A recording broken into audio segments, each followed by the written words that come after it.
Translated into English by Kosho Yamamoto. 1973 from Dharmakshema's Chinese version. Chapter 35, on Bodhisattva Lion's Roar. See, Lion's Roar said, O world-honored one. You the Buddha say that all things have two causes. One is the right cause and the other the condition. Through these, there cannot be any breaking away from bondage. The five skandhas appear and die out moment after moment. If these appear and die out, who binds and unbinds? O world-honored one. The present five skandhas call forth the five skandhas that follow. This skandha dies out by itself and does not shift onto another skandha. Though not shifting on, this can well call forth the other skandha. From a seed, we gain a bud. But the seed does not shift onto the bud. Though it does not shift onto the bud, it indeed calls forth the bud. The same is the case with beings.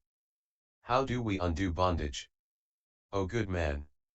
Listen carefully, listen carefully. I shall now explain matters to you minutely. O good man! When a person is going to die and faces the greatest of sorrows, the relatives gather around, weep, and are lost in sorrow. The person himself is in fear and knows of no help. He has his five sense organs, but the sense function does not work. His limbs shake and he indeed cannot maintain his own body. The body is empty and cold, and warmth is about to depart. He sees before his own eyes all the karmic results of what he has done. O good man! The sun is about to go down over the horizon, and the mountains and hills and mounds present shadows which shift onto the east. Reason tells us that there cannot be any moving to the west. It is the same with the fruition of a man's karma. When this skandha dies, another arises. When light appears, gloom dies out, when the light vanishes, the gloom appears. O good man! When a stamp seal of wax is pressed into mud, the stamp becomes one with the mud. The stamp dies out, and there appear letters. And yet, this wax stamp does not change into mud, and those letters come about from mud. They do not come about from anywhere else. They come about by reason of the causal relations of the stamp. Things obtain thus. When the skandhas of the present life die out, an in-between existence comes about. It is not that the skandhas of the present life change into the skandhas of the in-between five skandhas. And, also, the in-between five skandhas do not come about by themselves. They do not come about from anywhere else. Through the present skandhas come about the in-between skandhas. The stamp presses upon the mud. It dies out and letters emerge. The name does not differ. But the time of each differs. Such is the case. That is why I say, the in-between five skandhas cannot be seen with the fleshly eye, they are what can be seen with the heavenly eye. The in-between skandhas feed on three kinds of food: 1. Food of thought, 2. Food of touch, 3. Food of will. The in-between skandhas are made up of two kinds, which are, 1. Good karmic fruition, and 2. Evil karmic fruition. From good action comes about the consciousness of good karma, and from evil action the consciousness of evil results. When the parents join together in sexual union, the causal relations call forth the direction in which the life must proceed. The mother gains craving trishna and the father anger. When the semen of the father comes forth, he says, "This is mine." At that, his mind becomes pleased. These three kinds of defilement crush out the in-between skandhas of causal relations and the subsequent five skandhas come about. This is comparable to how the stamp gets impressed into the mud and letters emerge. When appearing, all the sense organs are perfect or imperfect. One who is equipped thus sees matter, i.e. physical form, and acquires greed. Greed arises, which is craving. By madness, greed comes about. This is ignorance. Through the causal relations of greedy craving and ignorance, the world that is seen is all upside down. The non-eternal is viewed as eternal, the non-self as the self, non-bliss as bliss, and the non-pure as the pure. From these four inversions, good and bad actions are committed. Defilement makes karma, and karma activates defilement. This is bondage. On this account, we say born of the five skandhas. For this person, when he befriends the Buddha, the Buddha's disciples, and the good teachers of the way, and when he listens to the types of sutra, because of his hearing dharma, there comes about a realm of good.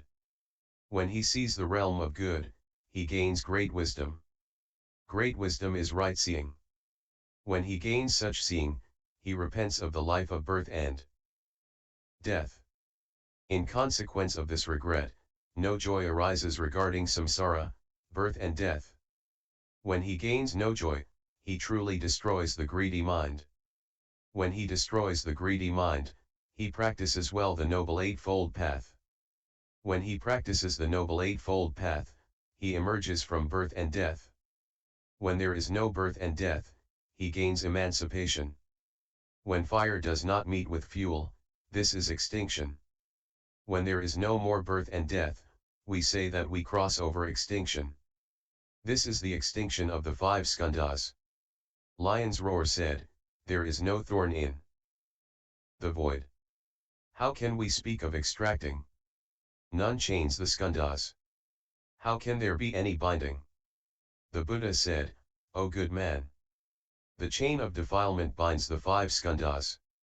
Away from the five skandhas, there is no defilement, away from defilement, there are no five skandhas. O good man, pillars support a house. Away from the house, there are no pillars, and without any pillars, there is no house. It is the same with the five skandhas of beings. When there is defilement, we speak of bondage. When there is no defilement, we speak of emancipation.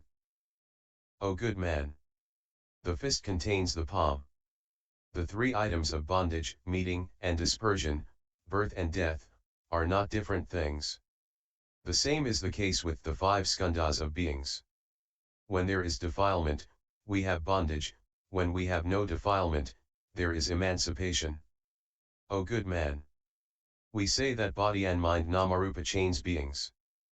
But if body and mind have gone, there is no being. Other than body and mind, there is no being, other than the being. There is no other body and mind. Also, we say that body and mind chains the being, and the being chains the body and mind. Lion's Roar said, "O world-honored one, the eye does not see by itself, the finger does not touch by itself, the sword does not cut by itself, and feeling does not feel by itself. But why does the Tathagata say, body and mind chains the body and mind? Why? Body and mind is none but the being is body and mind. If we say that body and mind chains the being, this means that body and mind chains body and mind." The Buddha said, "O good man, when two hands meet, there cannot be anything that comes in between. It is the same with body and mind. That is why I say, body and mind chains the being. If one is away from body and mind, what there is then is emancipation. That is why I say, the being attains emancipation." Lion's Roar said, "O world-honored one, if body and mind chains one, all arhats are not away from body and mind. So they may well be chained. O good man, there are two kinds of emancipation, which are, 1. Cutting off of the seed, and 2. Cutting off of fruition. The cutting off of the seed is the cutting off of defilement. The arhats have already cut off defilement and the root of all bondage has been severed, so that the bondage of the seed cannot chain the arhat. When the root of fruition is not yet cut off, we say that there is yet the bondage of fruition. All arhats do not see the Buddha nature. Not seeing this, they cannot gain unsurpassed enlightenment. For this reason, we may say that there is the bondage of fruition. So, we cannot say that there is a bondage of body and mind. O good man, for example, when the oil has not yet been spent, the light of the lamp does not expire. Once the oil is spent, the light goes out. In this, there is nothing to doubt. O good man. The so-called oil is defilement, and the light is the being. All beings do not gain nirvana, due to the oil of defilement. If this is removed, they gain nirvana. Lion's Roar said, O world-honored one. The nature of light and oil differs. Defilement and the being are not thus. The being is defilement and defilement is the being. The being is the 5 skandhas and the 5 skandhas are the being. The 5 skandhas are defilement and defilement is the 5 skandhas. Why do you, the Tathagata, liken them to light? The Buddha said, of analogies, there are 8 kinds, namely, 1. Progressive analogy, 2. Reverse analogy, 3. Actual analogy, 4. Non-analogy, 5. Foregoing analogy, 6. Aft-coming analogy, 7. Foregoing and aft-coming analogy, and 8. All-pervading analogy. What is a progressive analogy? It is as when I say in the sutras, for example, heaven sends down great rain, and all the ditches become full. As they are full, small holes get full. As small holes get filled, the great holes too become full. As the great holes become full, small springs become full. As small springs become full, great springs become full. As great springs become full, small ponds become full. As small ponds become full, big ponds become full.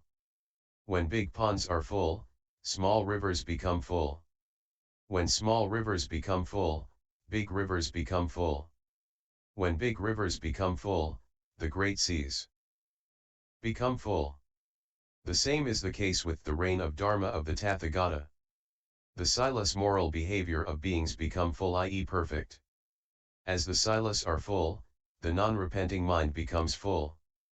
As the non-repenting mind becomes full, there arises joy. As joy arises, segregation from attachment to the skandhas comes about. As segregation becomes full, there comes about peace. As peace becomes full, samadhi becomes full.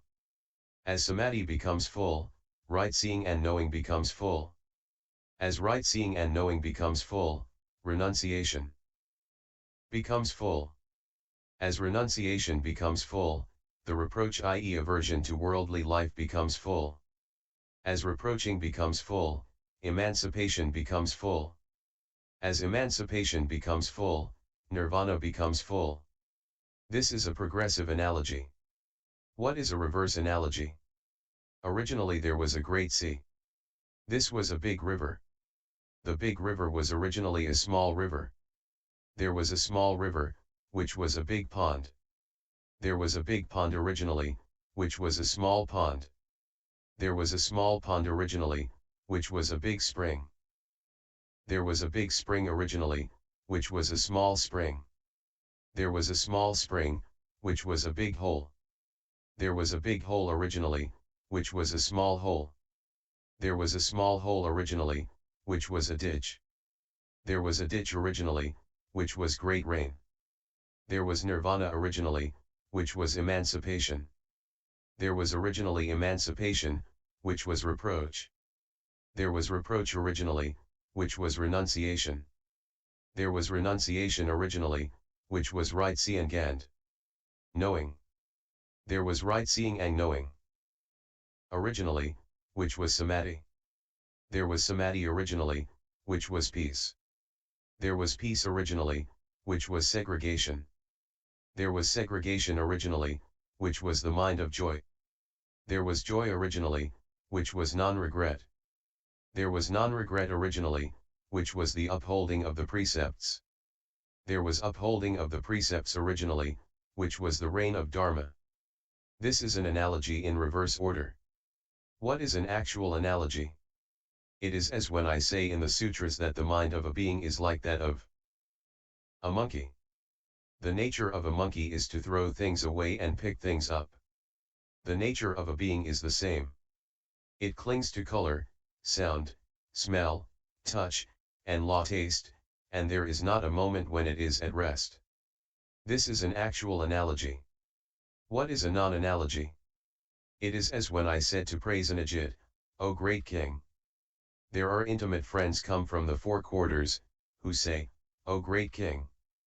There are four great mountains which come from the four quarters and mean to cause harm to man. Should you, the king, hear of this, what would you intend to do to deal with the situation? The king said, O world-honored one. They may come, but there is no place in which to take refuge. All one can do is exclusively uphold the precepts and give alms. I praised him and said, well said, O great king. I speak of four mountains. These are none other than the birth, old age, illness, and death of beings. Birth, old age, illness, and death always come and press upon a person. How can one not practice the precepts and dana? The king said, O world-honored one. What does one gain from the precepts and dana?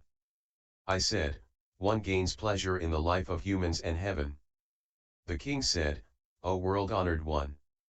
If the Nyagrudha were to practice the precepts and dana, could it call forth peace and bliss for itself in the world of humans and heaven? I said, the Nyagrudha cannot uphold the precepts and give. If it could, there could result nothing that is different. This is a non-analogy. What is a foregoing analogy? This is as when I say in the sutra, for example, there is a wonderful flower to which a person clings, i.e. which that person desires.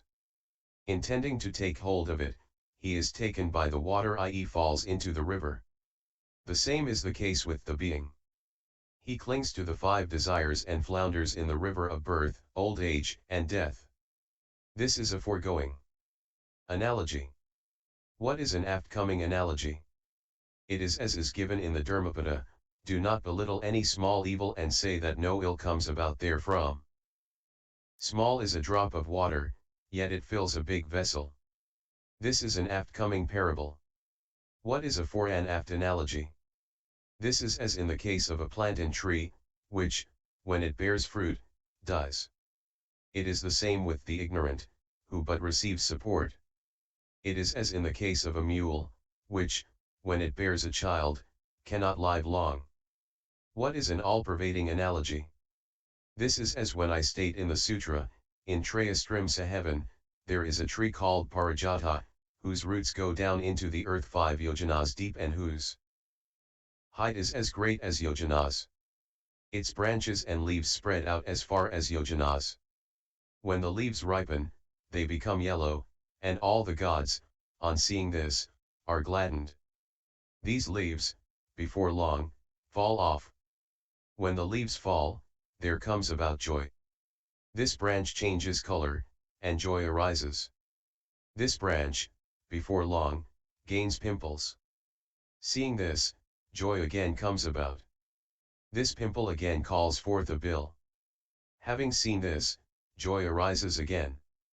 Not long after the bill opens, a fragrance covers an area of yojanas, and a light shines over a distance of yojanas. All Devas gods, in the 3 summer months, come down, and there is joy down below. O good man! It is the same with all of my disciples. Saying that the leaves become yellow can be likened to my disciples who desire renunciation. Saying that the leaves fall down can be likened to my disciples shaving their heads. Saying that the color of the leaves changes refers to my disciples taking to the Jnanatikatardha and receiving the complete precepts. Saying that first a pimple appears refers to the disciples' minds aspiring to unsurpassed Bodhi and the bill to the Bodhisattvas of the 10 abodes who now gain the Buddha nature.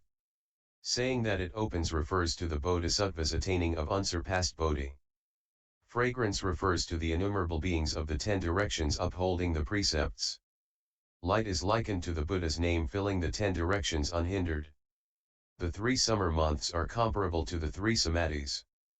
Saying that in Trayastrimsa heaven one enjoys bliss is likened to all Buddhas gaining great Nirvana and the eternal, bliss, the self, and the pure. This is an all-pervading analogy. The analogies spoken of do not necessarily cover all aspects. They liken things in part, or in greater part, or to the whole. It is as when we say, The face of the Tathagata is like the full moon. This refers to but a small part. O good man! There is a man, for example, who has not yet seen milk. He asks others what it is like, what kind of thing is milk? The others answer, it is like water, honey, and a shell.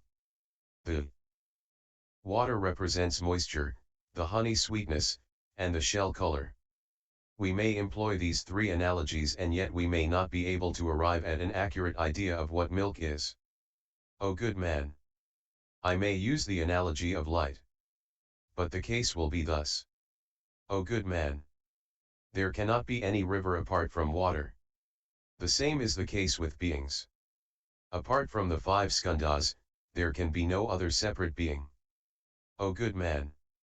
Apart from the body, wheels, spokes, and hubs, there cannot be any cart. It is the same with beings. O good man! If you desire to connect this with the analogy of light, listen carefully, listen carefully. I shall now explain it. The wick may be likened to the existences, the oil is craving, and light wisdom. To break means to exclude gloom and ignorance.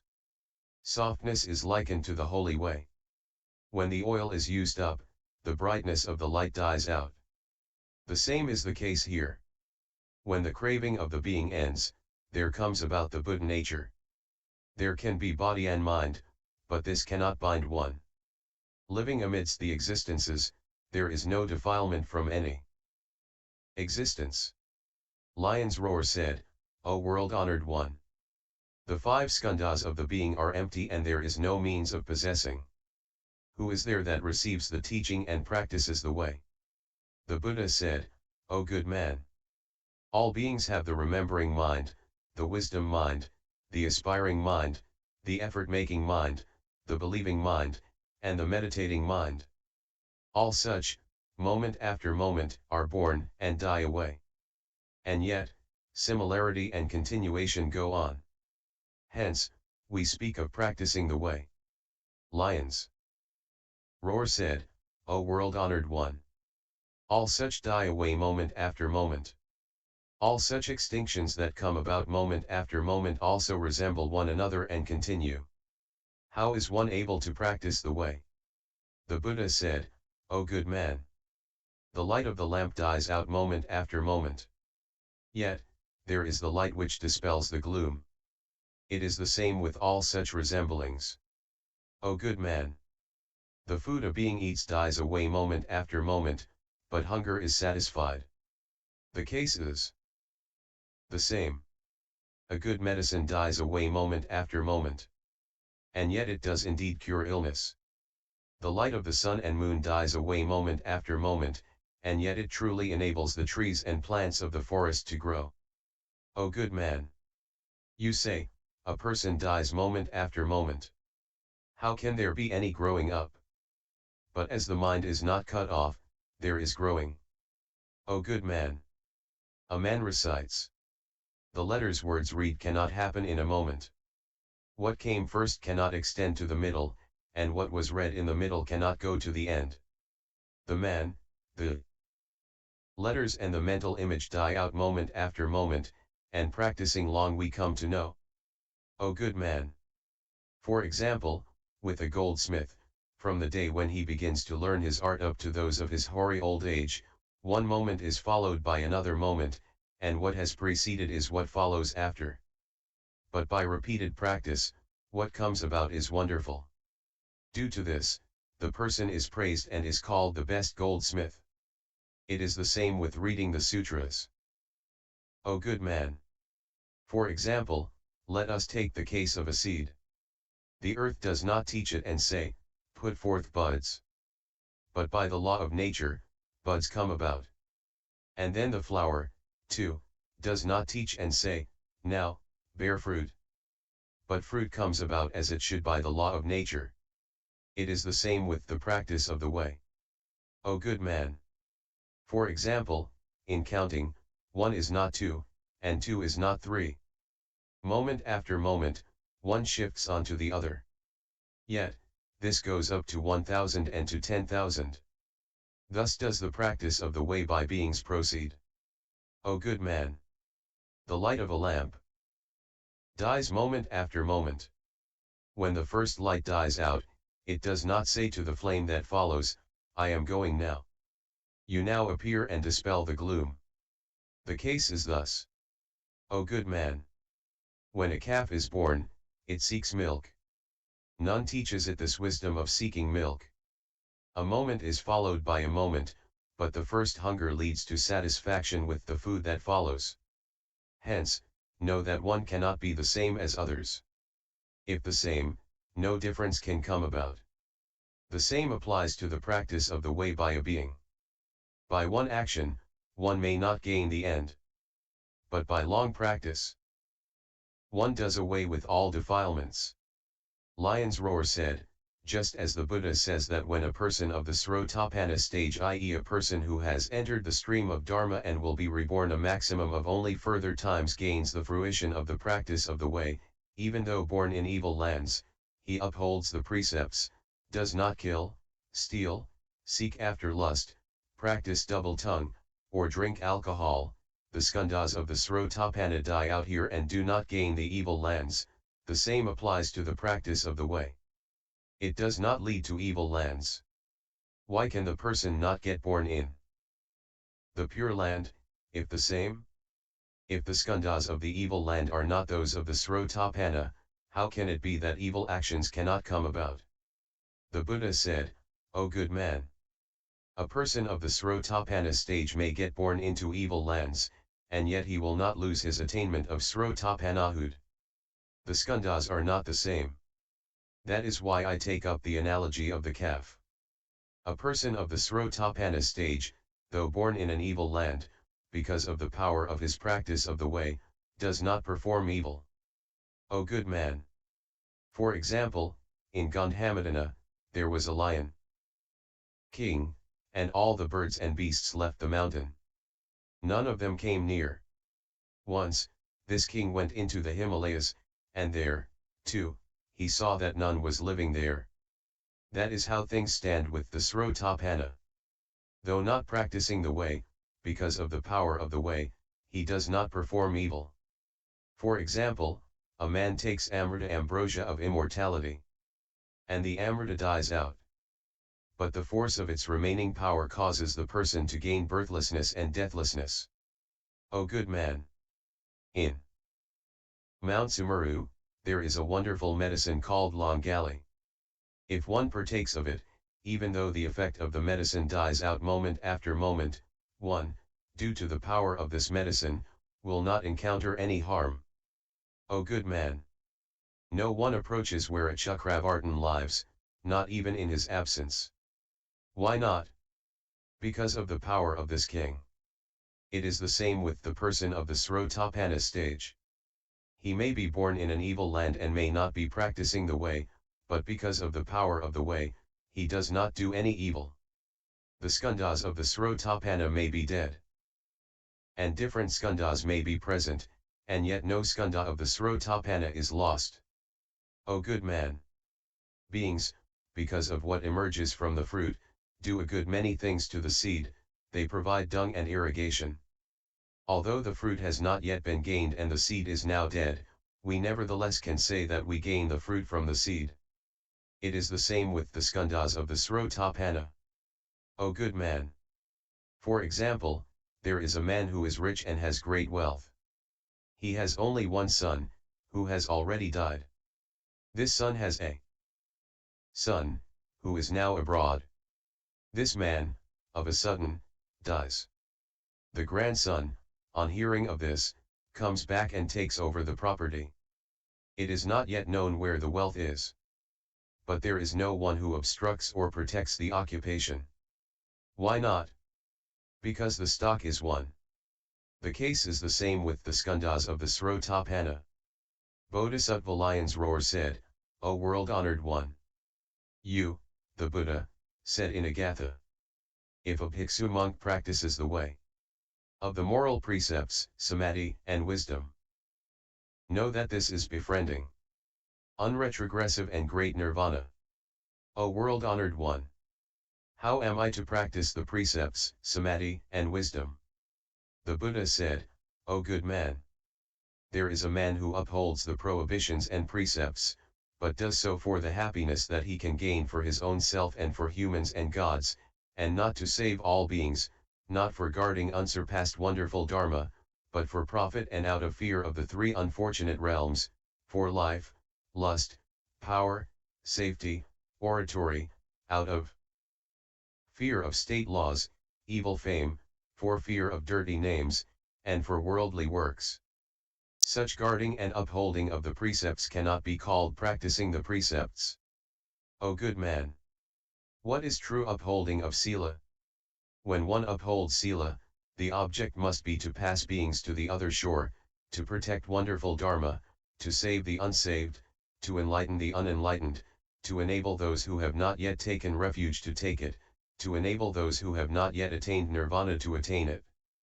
Practicing thus, a person does not see Sila, how it is actually upheld, the person who upholds Sila, the results to be attained therefrom, whether the person has sinned or not. O good man! If one acts thus, this is the upholding of Sila. How does one practice samadhi? If, when practicing samadhi, one does it to enlighten one's own self, for profit, not for the sake of all beings, not for the practicing of Dharma, but out of greed, for defiled food, for sexual reasons, because of the impurities of the 9 holes, for disputes, for beating, and for killing others, anybody who practices samadhi thus is not one who practices samadhi. O good man! What is the true practice of samadhi? One practices it for the sake of all beings, to plant in the mind of beings the all-equal mind, unretrogressive Dharma, the holy mind, to enable beings to attain Mahayana, to guard unsurpassed Dharma, for beings not to retrogress from enlightenment, for them to gain the Saramgama, the Vajrasamadhi, dharnis i.e. long mantras or magic spells, to enable beings to gain the 4 unhinderednesses, to enable beings to see the Buddha nature, and when practicing thus, one sees no samadhi, no form of samadhi, nor a person practicing this, nor any result to be arrived at. O good man! If things indeed proceed thus, we say that this person is practicing samadhi. How does one practice wisdom? One who practices wisdom thinks, if I practice such wisdom, I shall attain emancipation and save those in the 3 unfortunate realms. Who is it that indeed benefits all beings, passing them to the other shore beyond birth and death? It is difficult to be present when the Buddha appears in this world. It is as rare an event as one's coming across the flowering of the Udambara. I shall now thoroughly cut away the bonds of all defilements. I shall gain the fruition of emancipation. On this account, I shall now learn to practice wisdom and sever the bond of defilement and attain emancipation. Any person who practices the way thus is not one who practices wisdom. How does a person truly practice wisdom? The wise person meditates on the sorrows of birth, age, and death. All beings are overshadowed by ignorance and do not know how to practice the unsurpassed right path. He prays, I pray that this body of mine will suffer great sorrows in lieu of all beings. Let all poverty, degradation, the mind of transgressing the precepts, all the actions of greed, anger, and ignorance of all beings gather upon me. I pray that all beings will not gain a mind of greed, will not be bound up in body and mind. I pray that all beings will soon cross the sea of birth and death, so that I may not now need to face it and not feel the worry. I pray that all will gain unsurpassed enlightenment. When a person practices the way thus, he sees no wisdom, no form of wisdom, no one practicing wisdom, and no fruition to be arrived at. This is practicing wisdom. O good man! One who thus practices Sila, Samadhi, and wisdom is a Bodhisattva, one who cannot thus practice Sila, Samadhi, and wisdom is a Sravaka. O good man! How does one practice Sila morality? All sin by committing the evil acts. What are the 16? They are, 1. Keeping, feeding, and fattening sheep for profit, and sealing them, 2. buying and killing sheep for profit, 3. Raising, fattening and selling pigs for profit, 4. Buying and killing them for profit, 5. Raising and selling calves for profit when fattened, 6. Buying and killing them for profit, 7. Raising hens for profit and, when they are grown up, selling them, 8. Buying them for profit and killing them, 9. Fishing, 10. Hunting, 11. Plundering, 12. Selling fish, 13. Catching birds with nets, 14. Having a double tongue, 15. Being a jailer, and 16. Charming snakes nagas. One should thoroughly segregate oneself eternally from such evil deeds. This is practicing Sila morality. YouTube video Buddhist Sutras https://www.youtube.com/user/lich1299/playlists, and NIV 035